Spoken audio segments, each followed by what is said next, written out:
My guest today is a verified Spider-Man expert who owns every issue of Amazing Spider-Man ever released, including the annuals.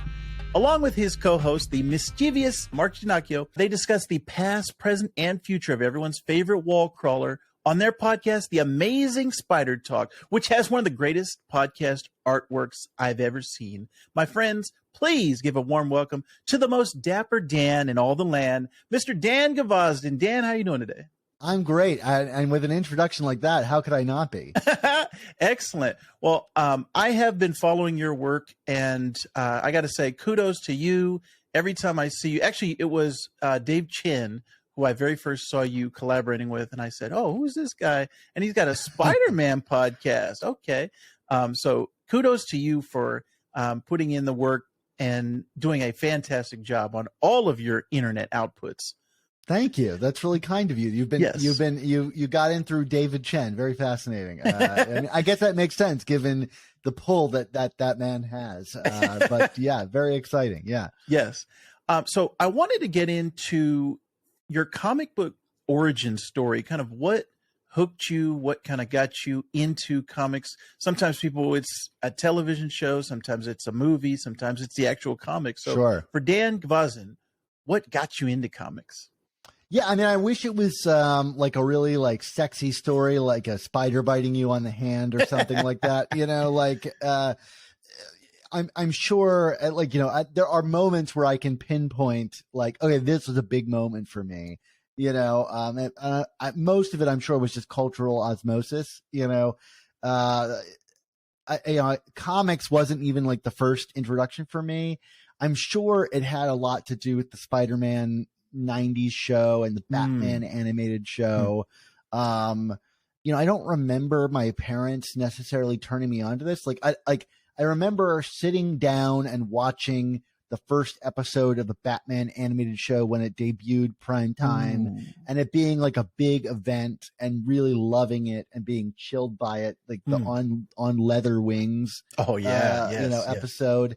And like, I can't tell you that was my first experience with like superheroes or anything like that. Cause it, like, looking back on it, it didn't seem like a foreign concept to me. So like, you know, it must have been some cultural osmosis, but before that. And then ultimately, obviously the Spider-Man 90s show was a really big deal for kids in the 90s. You know, I was very much a kid of the 90s.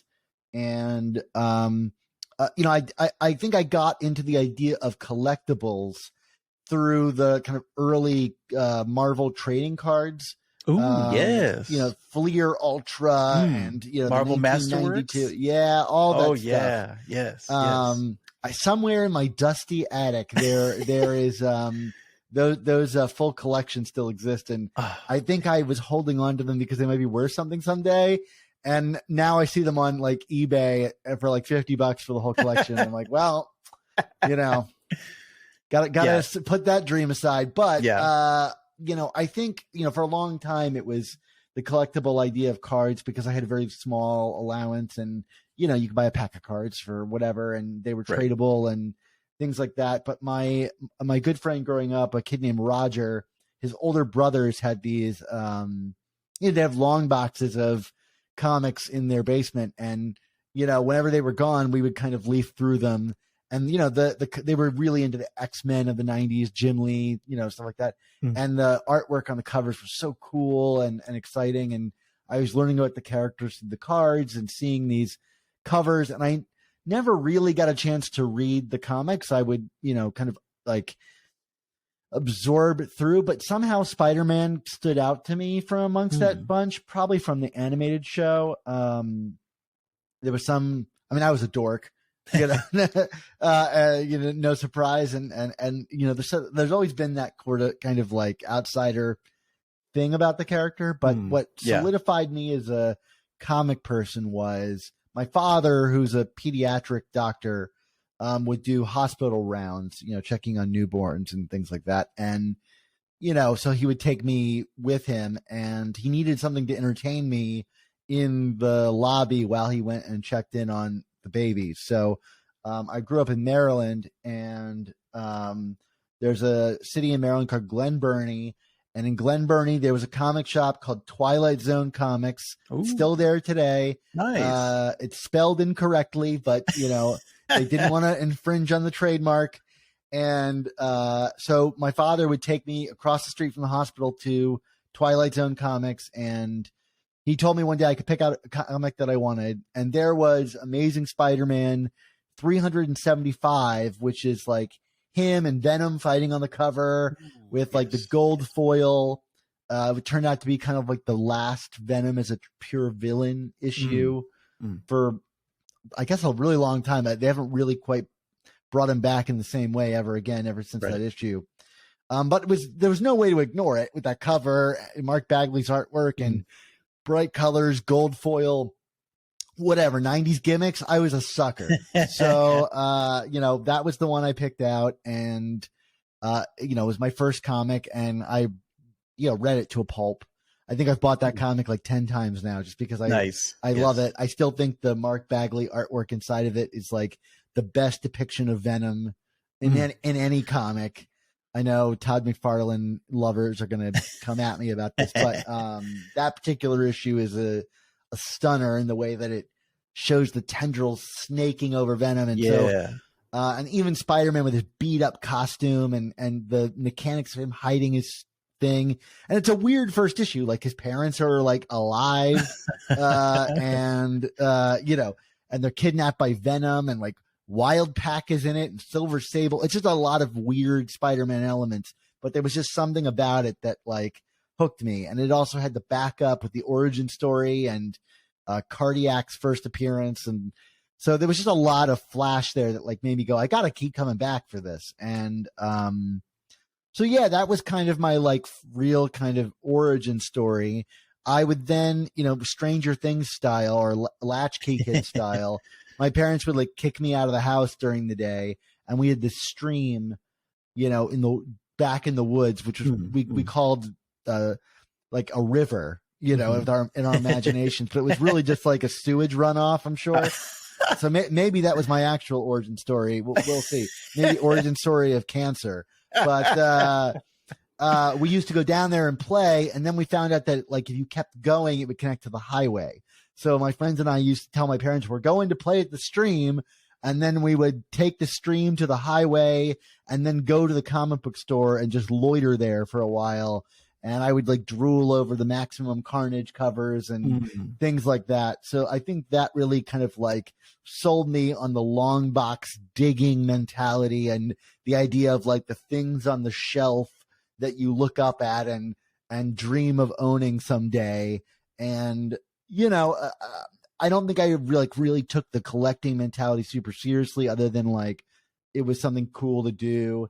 Until like maybe my 20s, when I really jumped on the gotta have them all thing. But yeah, that's kind of how I got into comics. I feel like I've been monologuing here. Oh, no. I would ask you how you got into comics, but I'm sure we've discussed that on the show many times. And so I'll have to find that episode.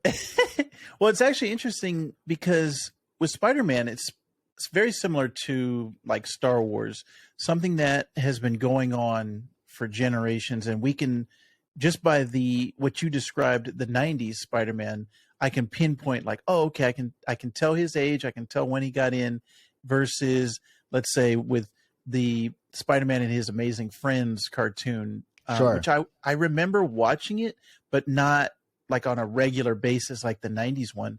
But I remember seeing it in reruns and Spider-Man on the Electric Company in live action, and then just kind of bits and pieces. I actually think I have a very similar origin to you. And Spider-Man has been a character. Actually, I haven't talked about Spider-Man in particular on the show. Sure, go for it. I'd love to hear it. Yeah, this is the perfect guest to have. He was a character that was always around, and my dad introduced me to comics. He put Superman, Batman in front of me, and then I gravitated towards Spider-Man, and I couldn't figure it out for the longest time. And then I thought about it later on, just reflecting. I thought he was the funniest superhero, and that's what stuck with me. I was like, this guy's funny, like he's making me laugh as a kid. And I think kind of what Deadpool maybe provided to later generations, that's what Spider-Man Peter Parker provided to me growing up. I was like, this is the funniest guy. And then I get on top of his relatability and then different things like that, cool powers, things, all those things that make up Peter Parker. But it was really the humor at first. And I can't even tell you which writer it was definitely wasn't Stan Lee, but just the humor of the characters, what stuck with me. So that was always fascinating to me. And then there was, like you said, the Maximum Carnage and different crossovers. Video games were coming out at that time. Yeah. And all of those things just kind of cemented for me as, okay, this is going to be my favorite character. And then I actually got out a little bit because it was, now I'm interested in girls. Now I'm interested in sports. And I came back to it. What brought me back actually was two things. Tobey Maguire's Spider-Man and then Ultimate Spider-Man. Those two things kind of hooked me back in, and I was like, okay, now I'm back for life. But I've always been just kind of anchored to Spider-Man. And so every other character was always, Daredevil? Well, that's Spider-Man's friend. Okay, Kingpin? Oh, that's Spider-Man villain. I always just related everybody through Spider-Man, and that was always every single character in the Marvel Universe. It was, how are they related to Spider-Man? So I think you and I maybe had a similar outlook, or the way that we looked at comics was similar. But everything you're saying is something that I like relate to deeply, and I don't know if the humor of Spider-Man was something that connected with me straight away. I had an early best of Spider-Man trade paperback that collected stories, and I can't say that he was like very funny in any of the stories in that. It was like Kid Who Collects Spider-Man, which is uniquely not funny. Like there's like Amazing Fantasy 15 and Amazing Spider-Man 33. And I think the thing that really sold me on the character was the underdog nature of him. The like everything is stacked against you and you got to just keep getting back up again kind of thing. It also included Amazing Spider-Man 50 with him like quitting. And I think it's funny. I to this day, I think the humor is like a plus sometimes, but it's not something that I like really look forward to in my Spider-Man comics more than I do like watching Peter get torn to pieces. Right. Which is like a really masochistic way to connect. But then you're right. Like, so I got out of collecting comics around the same time it sounds like you did as a kid. Everything's a passing fad, but, and a passing interest when you're a kid. But for me, it was more practical. Even it was my allowance didn't allow me to keep up with the Clone Saga, because it was like it went from one issue a month or whatever to if you discount Spectacular. And as a kid, I couldn't figure out what series was the one I was supposed to be buying. Like Spider-Man seemed like the better series than Amazing Spider-Man. Just because it was a more proper noun. But like once the Clone Saga kept up, it was like the stories made less and less sense to me. I mean, like 375 is a weird story to come in on. It should have made no sense to me, but the themes seemed very clear. But then in Clone Saga, the themes aren't particularly clear. And I think for me as a kid, it was like, I can't afford this and I can't understand it. So I'm bouncing. But yes, it was my father who saw, I think in Time Magazine, they had a special on the new Ultimate Spider-Man comic that was coming out with that like weird semi-real cover. Like that first issue is a very strange cover. I don't even know who's the artist on that. It's Bagley, but they dressed it up in like weird CGI stuff.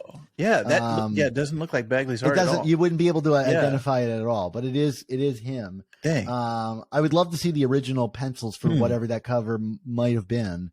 But I think when it came out, he took me to like Toys R Us, where they had like a particular Toys R Us variant of the first issue, and it really hooked me. I read that thing front to back, and it's a Spider-Man-less issue. Like it is, very, very, right. But like the Peter Parker high school status, I think it was like a freshman in college, or high school. Yes. So 99 when that book came out. Yeah. Right.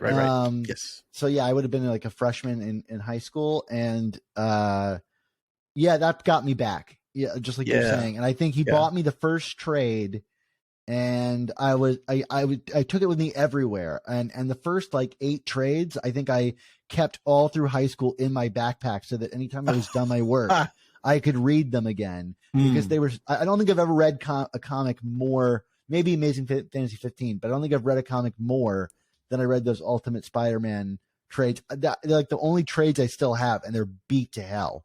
But I wouldn't trade them for anything in the world. And then we had JMS writing Amazing Spider-Man, and that got me back into the world of Amazing Spider-Man and collecting. And I started off saying like, okay, I have some of these old comics still that my mother didn't throw out, but I wanted to buy every JMS issue to get caught up, because I loved it. And then once I had all those, I was like, well, I can't stop here. And then it slowly expanded until I got every single issue of Amazing Spider-Man. So, addictions, they start hard. Yeah. I'm just curious. So where do you keep your collection of Amazing? Is it all long boxes? Is it, do you have a safe? How are you keeping these? Sure. Well, it's a mix of things. So like, it's expanded well beyond that. Now I'm like, I'm going to get every issue of every Spider-Man now, which, I told myself I'm going to stop at Amazing. And for a long time I did, but addictions, like I said, they die hard, or they don't die at all. And this one didn't die. So, it has expanded well beyond that, but I'm still pretty strict on like, I don't buy Avengers, and Marvel Unlimited has made that very easy for me to just go, I just buy Spider-Man. And my podcast makes it like almost necessary for me to read everything. So like, it's like, okay, like this is fueling this monster. I don't know which it's like Ouroboros, the snake eating its own tail.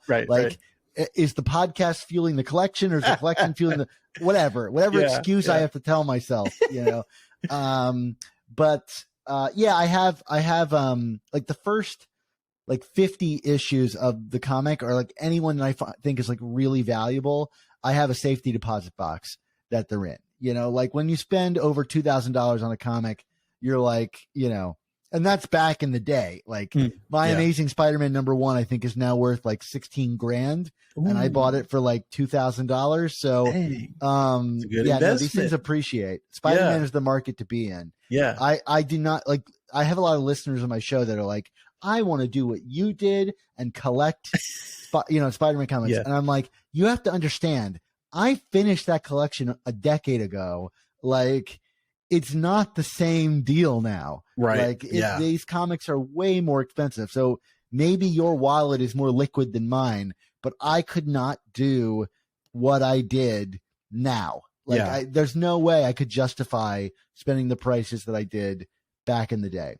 So yes, a lot of it's in safety deposit box. A lot of it is in a storage unit that I've bought that, obviously contains some things for my home, but also has my comics in it. And I have anxiety attacks every time it rains. But I have a tarp over them, and I'll go in there every once in a while to pull books out for research and things like that.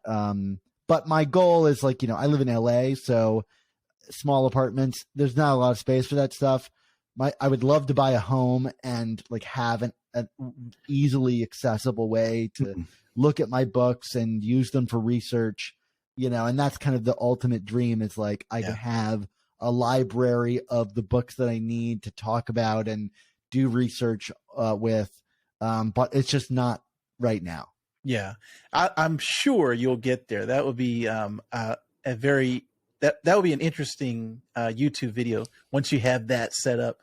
But yeah, there's so much that you said that makes me kind of nostalgic for those days, like Toys R Us and different things like that they just don't have today. Oh, totally. I mean, like people forget, right? You look at that like X-Men 1 that sold whatever, like 4 million copies, but like that like was even just a part of our life, like the Book It program at Pizza Hut, right. like, Yes, yes. Like the Pizza Hut's mugs had Jim Lee's artwork on it. Like you would never see that today, Right. And like, man, it was just a part of your life. The idea of comics.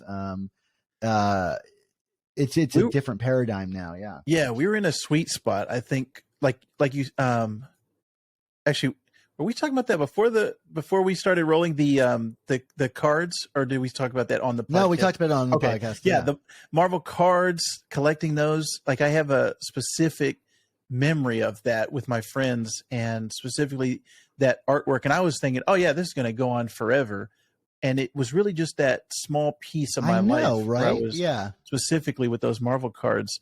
But yeah, there's also those touchstones, like the X-Men animated series, that I talked to people and they were like, almost all of the comic book people that I speak to, that's one of those things. It's just like, okay, that was something from my childhood that I was into, and it was a part of my daily afternoon, things like that. Like you said, Batman, the animated series. And I almost refuse to read X-Men now because it's not that cartoon series. I'm like, that's such a simple, digestible thing. And now X-Men is anything but that, I'm reading it, but like, I'm always longing for like, what if it was just like a team of 6 people and that was it, Yeah. I've been trying to get back into X-Men for probably 20 years. And I'm the only I'm the same way. Yeah. It's like the only time I'm able to really feel like I'm in it is when there's a big creator, like when Joss Whedon comes in or when Grant Morrison comes in. I'm like, okay, now I'm reading X-Men. And then as soon as they leave, I'm like, all right, I'm confused again. Same thing with this Krakoa era that's going on right now. But it's like I said, it's just a lot of shared memories. And even with Bagley's art, the way that you were describing, it was crazy that he was on 2 separate runs that were so influential to me, the Amazing run and the Ultimate run, where it was like, oh, that's Spider-Man. It was kind of like when I was growing up, Superman, John Byrne, it was that art. That was it for me. It was on all the marketing. It was like, that is the art. That's how he looks. Same way with Bagley's Spider-Man. The way that, I don't know how he did it, but like the way that his nose and his mouth, like when you turn to the side, that silhouette, it's like almost anime. But that was Spider-Man to me. So I just have that core memory of Bagley's art is Spider-Man to me. So very, very similar. Now, speaking of Spider-Man, and like you said, you wanted the podcast to feed the collection, or the collection to feed the podcast. I want to get your origin story on Amazing Spider Talk, because that is the preeminent Spider-Man podcast in all the land. Like I said, the best podcast artwork on any podcast I've ever seen. So how did you get into that? That's so curious you say that, because like I'm always thinking it's too simple and then I need to change it. But I can't possibly change it because it's Ron Friends and Sal Buscema who did artwork specifically for me. So like there's no way I'm ever going to replace it, And I'm like, should I dress it up a little bit more? Like it's really just like Spider-Man. I mean, it's blunt. It's like, this is a Spider-Man podcast. That's like about all it says, like there's no me, there's no Mark, but I guess that's it. Like, I mean, you like it. So, I mean, that's about as a ringing endorsement as I could get. What if Mark Bagley did art?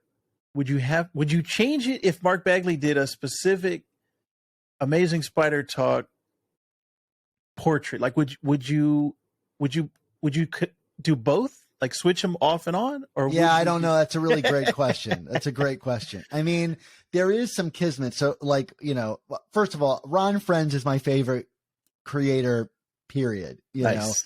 Not only is he an amazing artist that I think is under appreciated. Oh yeah. But he's also the nicest guy, and that goes a long way for me. Yes. That piece Ron did for free for me, and then out of an extreme act of kindness was like, would you be interested in Sal inking this? And I was like, well, why, who in the hell would say no? And he was like, well, that's the right answer. Yeah. And so he sent it off to Sal, and Sal did inks on it for free and sent it back to us. So like, you know, it hangs on my wall, like right by my computer. And it's, you know, I have more like expensive, crazy pieces of art from artists, but like, it's really special to me. Oh, that, yeah. like, it was a act of kindness. Yes. Not to say that Mark Bagley isn't capable of that kindness, but like Ron has become a true friend of our show. Nice. And so like, even if Mark, or like, let's say like Todd McFarlane draws his first Spider-Man in, you know, however many years, or the reanimated corpse of Steve Ditko crawls out of his grave and draws something for me, I don't know that I can replace it. Like that's the icon of the show, because it, like, the show is about, at least my hope is the show is about kindness, and you know, and that is probably the best symbol of it. So I appreciate that you like it, even just like beyond that sentimental meaning that it has for me. Just did I answer your question? I don't know if I took you in a weird direction here. No, that was great with the art, but actually I wanted to know how did the podcast start? Sure. How did you get into podcasting in general? Well, I had actually kind of been podcasting a lot before I started Amazing Spider Talk, which actually was called Superior Spider Talk when it started. But I graduated from college in 2008. I went to Tisch for film and television. If people don't know, that's NYU's program. And I was living in New York at the time, and podcasting had like kind of just started in like, it was like 2007. Right. And that's about when David Chen started the Slash Filmcast. What was then the Slash Filmcast. Right. And even before that, it went by a different name. The Watchers. Yep. Yeah. And I had a friend, we were out like having drinks, and he was like, you really should check out this thing called The Watchers. I think you would really like it. And I was like, well, what is it? He's like, it's a podcast. I'm like, well, what's that?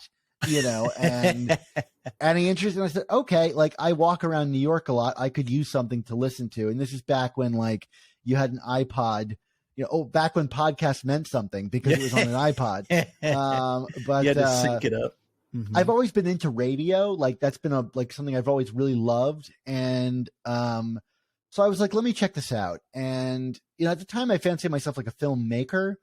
And so you download the podcast and you have to sync it with your iPod. Is a whole thing that people couldn't possibly like want to do now. Yeah. And, I think I even had like a Zune at the time. Yeah. Who knows? Yeah. You know, so it's like a big MP3. I had to dig through my archives to find, you know, and, I listened to it, and it, you know, if you haven't listened to the Slash Filmcast or any of Dave Chen's stuff, he's a really good podcaster and a really good host of those programs. And I just enjoyed that it seemed to be like three intelligent people talking about movies in a kind of unpretentious way.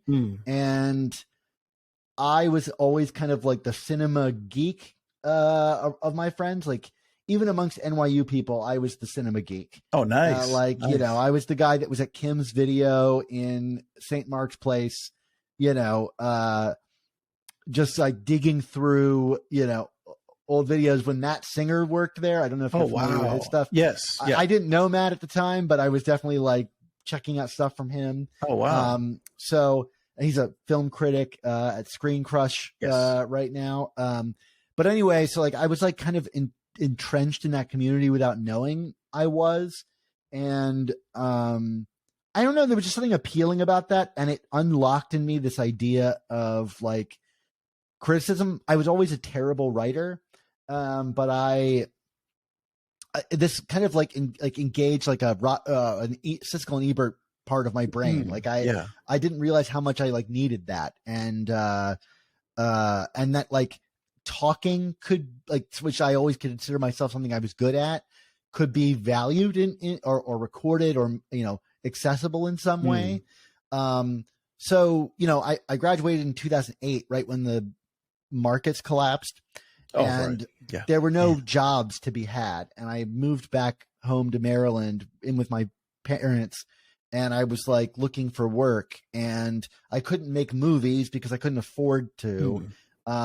So I thought, well, I could just podcast and try my hand at criticism. And within a couple months, I like really worked hard at cultivating a voice in writing, something I was never good at. But channeling it through movie criticism was something I could do. And I got picked up by a newspaper.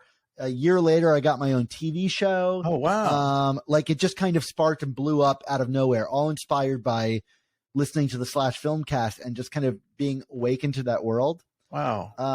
And so I started doing film podcasting with my friend Brian Rowan, who hosts the Film Stage podcast. Oh. That was kind of my introduction to podcasting. And I've had a half dozen unsuccessful or podcast projects that I didn't feel like continuing on with. I did something with Adam Conover, weirdly enough, from Adam Ruins Everything. Oh. It's kind of been like all over the place. And I kind of like fell out of those projects because they weren't taking off in the way that I wanted them to, and they seemed to be more work than they were worth. And I started reading my co-host Mark's Ginocchio's blog. He did this blog called Chasing Amazing, where he was documenting, back in the era of blogging, documenting his like hunt to get every issue of Amazing Spider-Man, not including the annuals, which he didn't specify at the time, but now I need to be very clear about because I think annuals are part of the collection. Yes. I'm glad you agree. Yes. But it's a point of contention on the show. He he was doing this blog, and it was really sentimental and not like, it was geeky, but not in the way like that I was like used to reading about this stuff online. It was like, these are my New York memories surrounding the various eras of the book's releases. And I was really connected with it. A lot of people did at the time. It was a fairly popular blog. I don't know if you've read the blog or anything. It's kind of out of fashion to read blogs these days. I actually hadn't heard of it until I was doing research for this episode. That's when I was like, oh, wow. There's this whole world that I was not aware of. Yeah, I mean, this is like in the era of Spider-Man blogs. Like, I don't really know that many of them still exist, including mine. Like, so I started commenting on the blog, mostly in an unserious way. Like, because he would always do these, like, hey, what should I talk about next? And I would just go in there and just say, Stegron, just talk about Stegron. And eventually, like Stegron the Dinosaur Man, like, we got to talk about this guy, like my favorite issue is like the Lizard versus Stegron the Dinosaur Man, and I think he just kind of thought it was funny and then annoying. And like, whatever. I also probably write some nice things on there too, but, I just really enjoyed his voice and thought, okay, like this guy is interesting. And so I reached out to him and was like, hey, I do all these podcasts, and I really would like to talk about Spider-Man. Would you be interested? And he said no. And I was like, okay, fair enough. Like, he's doing his own thing. I think he had a newborn kid at the time, or a very young child. I mean, I know he did, but that might have factored into it. But the other thing that was really kind of pushing me this way was like early Spider-Man blogs around that time, and still to this day, although it's now morphed over to Twitter, were incredibly toxic. A lingering effect of what is one more day, which I believe is like 15 years old at this point. Yeah. I think like as of the other day. So I just didn't like the fandom of the thing I was really enjoying being so toxic and misogynistic and just gross. And I was just like, I know that there are more people out there like me that are engaging with this thing, like, honestly, where like a bad comic doesn't ruin their week. And where like they're not like, pinning all their hopes on Peter and MJ. Like, yeah, I didn't like that change either, but it was like I was willing to move on, and a good Spider-Man story is a good Spider-Man story. Right. You know? And at the time, the creators were also kind of getting into it too. Like, I don't know if you were a part of this, but Steve Wacker and Dan Slott would go into like forums and like get into fights with fans. Oh, wow. And it was just, and like all the ads for the comics were kind of like baiting. Like, I don't know if you remember in the Superior Spider-Man area or the era, they would do solicits that were like, if you're not like, if you weren't pissed off about the last one, this one's really going to make you angry. Oh, man. And it just seemed kind of like playing the villain so that they could pretend to be victims. Yeah. And I just didn't like it. I didn't like any of it. And I thought, okay, like, if we can create a place with real nuanced criticism that doesn't bash creators and is like welcoming to a community of all the shapes and sizes, if we can do that, they can, and we don't react in the way that they think we're going to react, you know, because it's been characterized that way by the internet, then we can bring real nuanced criticism and love of this character to them, and they can't ignore it. The only way to take back the narrative is to just be rational, reasonable people that like wear their fandom, you know, on their shirt, but like don't let it drive every part of their lives. You know, like, yeah, like I do a Spider-Man podcast every week, and I'm not as upset about half the people on Twitter are about this stuff. Like, and I would say it's because I have like perspective, but clearly I don't, because I'm talking about Spider-Man every week, which is an insane thing to do. You know, but like I consider it, and you know, people might be saying like, Dan, we didn't ask you to give us a gift, but like, my hope is that like I'm slowly creating a community, you know, that can kind of prove against the mold, you know, and counter. I mean, Spider-Man Twitter is like the most toxic place on earth. Like, don't wade into that. And I do every now and again, and I regret it. Yeah. You know, for saying things like, hey, maybe before criticizing a comic, you should read it. You know, like apparently that is, you know, like beyond the pale, you know? So anyway, I kept like, you know, I was like, okay, like maybe I can convince this guy. So I kept recording podcasts as I was doing, and I would send them to him every once. Like, hey, listen to this, see if it's something you might want to do. And Superior Spider-Man was kind of the like perfect place, which was like the book kicked off and people were furious. Like they were attacking, like giving like, you know, death threats to Dan Slott online. And I just thought, this book is too good for that. Like, this is really like exciting, fun stuff. Like, I don't know if you were reading then. Yeah, but I was loving absolutely. Superior. So yes. Like Amazing Spider-Man 700 came out December 26th. The day after Christmas, they killed Peter Parker. And I have never been more excited to read a comic in my adult life. Like, I needed to get there that day, the minute the store opened, which I was thankfully on winter break. Like, I could get there and read it because like that tome, like I needed to know how, like the stakes were so high. I needed to know what was happening. And of course he was going to lose because they were already announced they were relaunching the book. But like, that was such a thrilling roller coaster ride to then see people on the internet just like hating it and tearing it apart. And I'm like, it's the same thing. And I always return back to the like Hydra Cap reveal, which is people got so angry about that. And I'm like, man, I've got a bridge to sell you because like, have you never read the start of a story where like things look really bad and the hero's got to fight his way back up? Like that's the core theme of Spider-Man. Like for me, you know, it's like he's buried by rubble and he's going to have to get out of it, you know? So I was like, this is insane.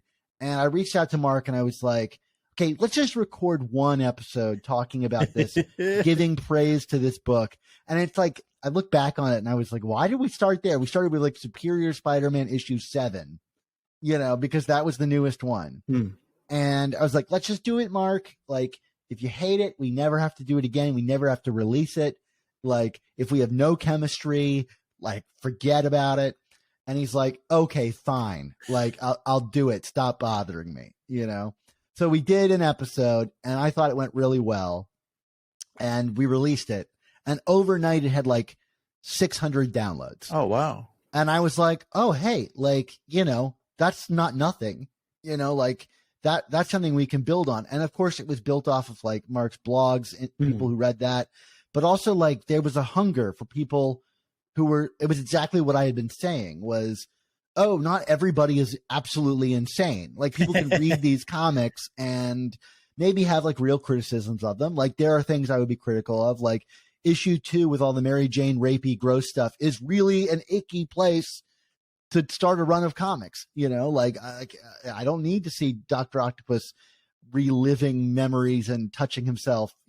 That's weird. That is deeply weird. I don't need it in a comic, right? Yeah. But there was so much other good stuff to really like, get into, like that people wanted to hear people talk about without, losing their minds. That like, I think that's where our initial group of fans jumped on. And over the next year, we got on, all these major creators, Mark Bagley, Tom DeFalco, Ron Frenz, J.M. DeMatteis, like editors and stuff. And it was like, okay. And Mark and I were becoming really good friends. We met up in person at, Kineticon, which doesn't exist anymore. It's now Terrificon. And we were like, we had something going and our numbers just kept going up and up and up and up. And I thought to myself, like, okay, and Mark said to me, look, if I'm doing this in 5 years, something has gone horribly wrong, which is a quote I like repeat to him like every week we sign on. Cause now like in a month or so, we're going to be at 10 years. So, which is also like something most podcasts never even get remotely close to seeing. So, yes. At one point we were the new guys in the room. There was another really like popular Spider-Man podcast that still exists and is still going on today. That is part of the reason I created my show, because I thought it was so toxic. And we get a lot of people that are like, oh, I found you guys after this other podcast because I needed something that wasn't so toxic. And whether we like or dislike a comic, we always try to be respectful. And sometimes that really is really trying. Like something is really a turd, and it's hard, to not just say that, right? And we're not shills. We're honest about our opinions, and over time, like, it's more really a reason just to hop on a microphone and talk to my friend Mark. Yes. We just happened to talk about Spider-Man. Right. So anyway, that was my long-winded podcast origin story. I hope it was entertaining. Yeah, that's excellent. And it's very inspiring to me as somebody who is putting out stuff and creating content. And I hadn't experienced a lot of that toxicity until my YouTube channel. And just, it's like I started in 2022 and then now coming into 2023, the comments on the YouTube videos are insane to me, that people are just like openly racist. And it's like, what is going on? And why? I guess just the anonymity of just not, having to show themselves. But it's just crazy to me that there's this toxicity of, I don't like this because that character is a different race than the one I grew up with, or I don't like it when they change, the gender or whatever it is. And it's like, well, what does that have to do with the story content, or what does that have to do with the actual character itself? And I've just been I think I had been lucky up to that point that I hadn't been in a lot of those circles, but I'm glad that you are putting out positivity. And even when you don't like, let's say, dark web or something that is not gelling with you, I do appreciate the way that you structure your reviews and your content. So 100% kudos to you on that.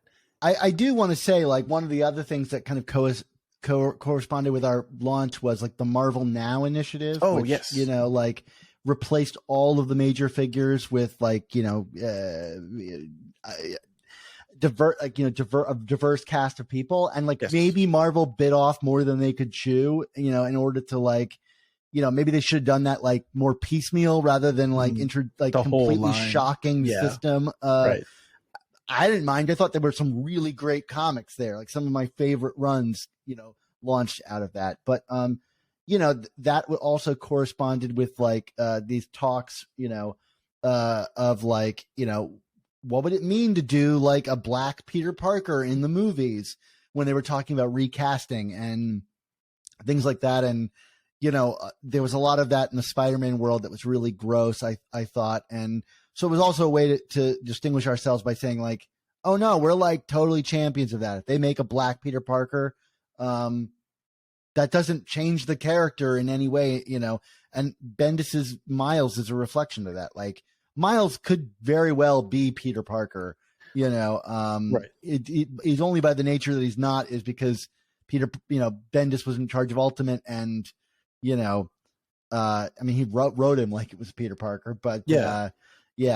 So, if he was created in 2000 and right. whatever 2010 versus 1963, so yeah, I'm 100% enjoying what's going on currently. It's just crazy to me, like I said, that it's like 2023 and it's taking this long for it to even start to feel normal, I guess, because there's the representation now is completely, it's like night and day versus I think when we were growing up in comics. Yeah. And even in the 90s, it was like, man, why does it feel one way, like one tone? And it's just interesting now that even the creators that are creating these things are more diverse than what they were. We finally got a black guy writing Miles, like, and what a revelation that is, like the characters talk like they're from Brooklyn. And, yes. And I'll be honest, as like a white guy that doesn't live in Brooklyn, I read it and sometimes I have to reread it and go like, what did they say? And like, if there's any downside to my show, it's that like we are two white guys, but we can't really change that, Right. And we also can't like fake, being a part of that community. So like, if we can bring on experts, great. But we also want them to be Spider-Man experts. And, like that can be tough because like Spider-Man has been so white and so like white Christian for so long. It has pushed those community out. Like, would I love to have more female hosts on the show? Yeah, but like, what about Spider-Man has ever appealed to women? Like, when have they ever extended an olive branch to women to be a part of the book? They depict women terribly in the book. So it's a tough thing and inherently limiting. So anyway, 100%. I'm sorry that you have to go through through all of that. Like, I consider myself lucky to. The worst thing, that people have against me is that I'm like incredibly bald, so, I mean, sure. Come at me, bro. Yeah. It's a crazy place to be on YouTube these days, but I do enjoy a lot of the positive side of the communities. And I've actually found, strangely enough, on TikTok, a ton of positivity as far as comic book circles, like people promoting other accounts and remixing each other's TikToks, and just the comic book community I've found on TikTok is a very tight knit place. So I've been kind of surprised by that, but I'm also loving YouTube, being on YouTube, and just the exposure that it gives you. Video is just, it feels more natural to me than just audio. I have a history like you with doing a lot of audio podcasts. Back in the day, would have never thought about doing video, but now it's like I feel at home doing this video podcast. So you've got a face for video. I've got a face for radio. Like, like I don't even know if I've got a voice for radio, but I'm doing what I can. Yeah. You're too hard on yourself, my friend. You are one of the most, like I said, the most dapper and handsome Dans on the internet. So definitely you are here. You're in the right place where you're at right now. And I will say, to like bring it full circle, like it's weird now because you know me through like David Chen and his podcasts, which are, obviously very popular. And I never thought I would ever appear on any of those shows because that's how I started listening to podcasts. And now David and I are like good friends. And that's deeply weird to me. Yeah, that is a crazy story. Yeah. Anyway, go ahead. Yeah, that's fantastic. So before we close out, I did want to kind of get your quick thoughts on the current state of Spider-Man. Just in general, where the character is. We've got the Across the Spider-Verse movie coming this year. We just came off the heels of No Way Home, or Far From Home, or No Way Home. I'm sorry. No Way Home. Yeah. No Way Home.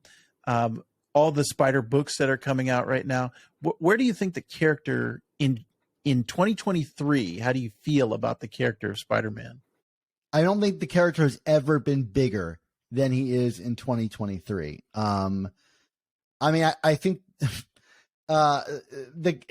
all it takes is just walking around. Every kid is in a Spider-Man thing. Like, what that character means to them, I'm not entirely sure, you know? And I don't feel like it's my place to insist that the character mean the same thing to them that it does to me.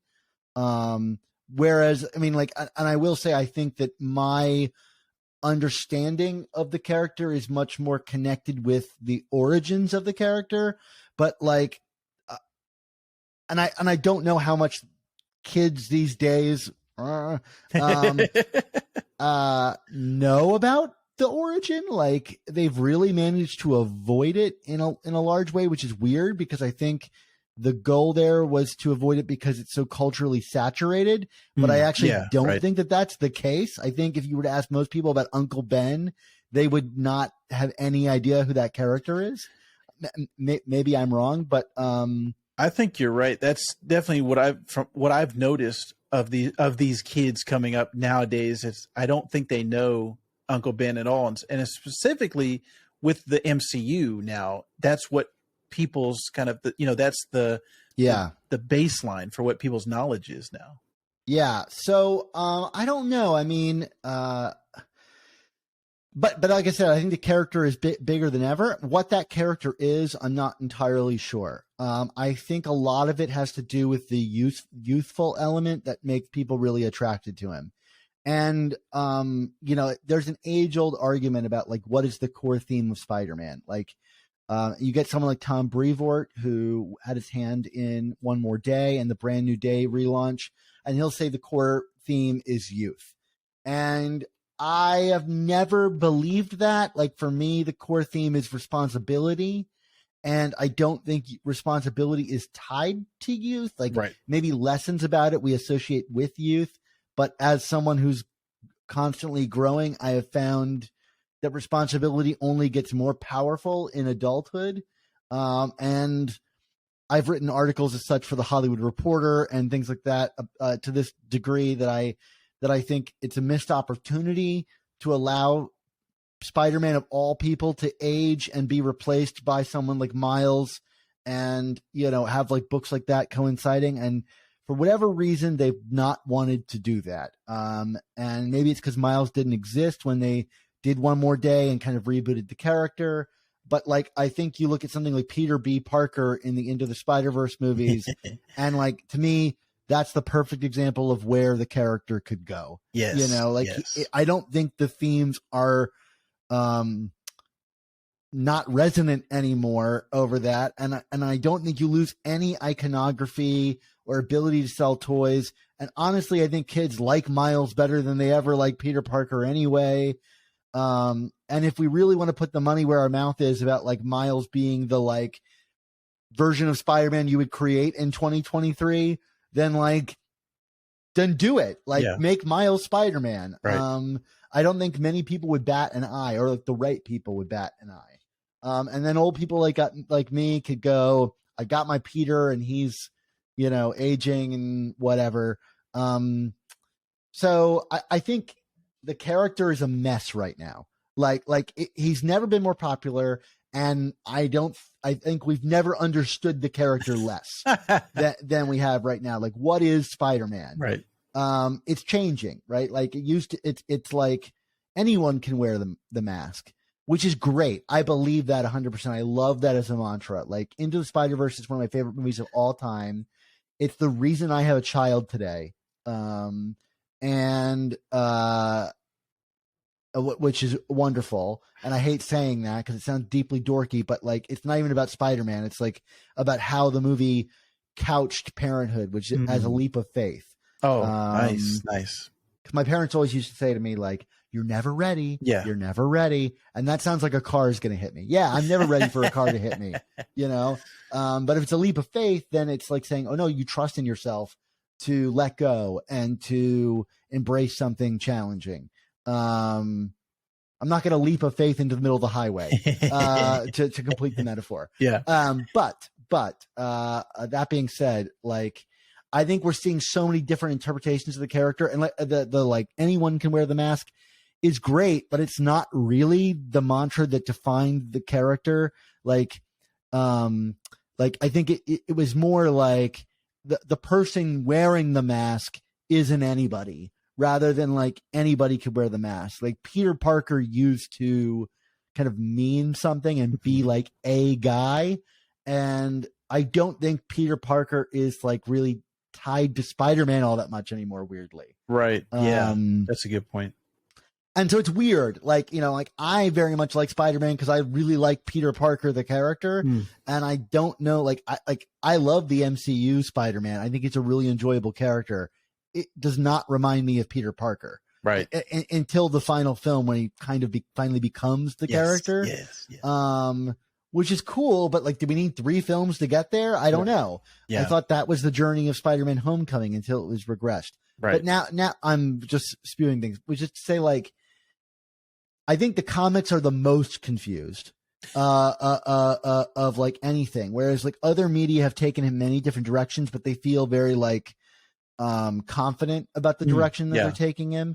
Like the video game is a very assured take on a very particular Spider-Man. The movies are like becoming a very assured take on Spider-Man. The animated movie is like the most confident thing I've ever seen in my life.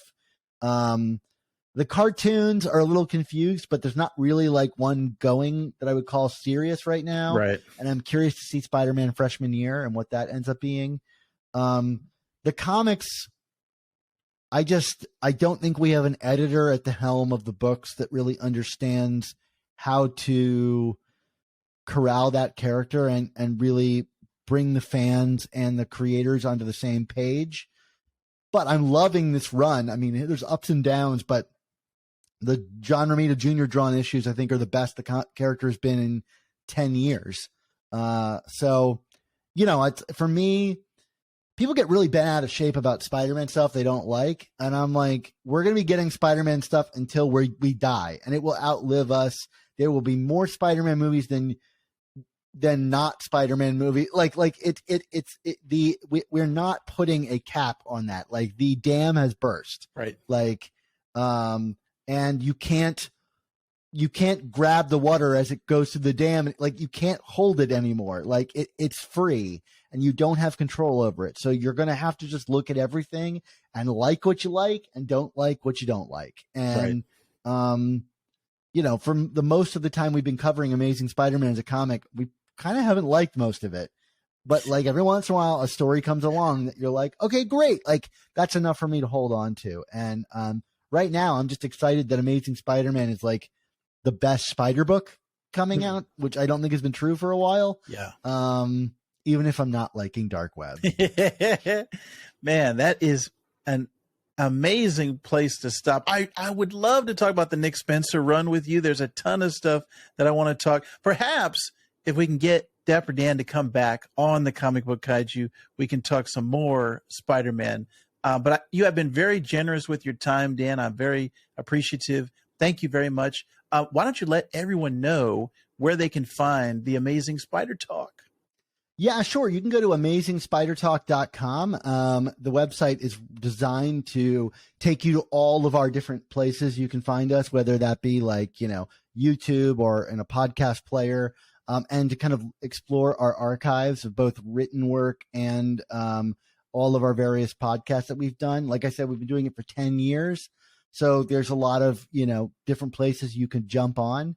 We're about to kick off season 6 of the show, where we're covering the Tom DeFalco, Ron Friends era of the mid 80s. And that's going to be a lot of fun. Tom and Ron are coming back on, and it's going to be a really great time. But you can go back to season 1 if you want to learn more about Spider-Man and as a transmedia property. We start with the Stan Lee, Steve Ditko of it all, and we've had every creator under the sun on. So you could start with season 1. You can check out our Essentials run where Mark, my co-host, and I choose 30 Spider-Man comics we think are essential reads and battle it out. So, whether you're reading the new run or not, there's always something cool on Amazing Spider Talk for you to check out. And then you can follow me on Twitter. I'm at Sup Spider Talk, which still works even though we're not called Superior Spider Talk anymore. That is fantastic, Dan. I love everything that you're doing, and I hope everyone checks out Amazing Spider Talk and all of Dan's projects. I did want to let everybody know before we get out of here, this month, the book of the month on the Comic Book Kaiju is Far Sector. We're going to be talking about that Green Lantern book, so definitely come back after you've read the book, and we're going to have a great talk and discussion on that. But with that, my friends, thank you very much for listening or watching if you're on YouTube. I want to let you know that Dan Gvozden loves comics, and you should too.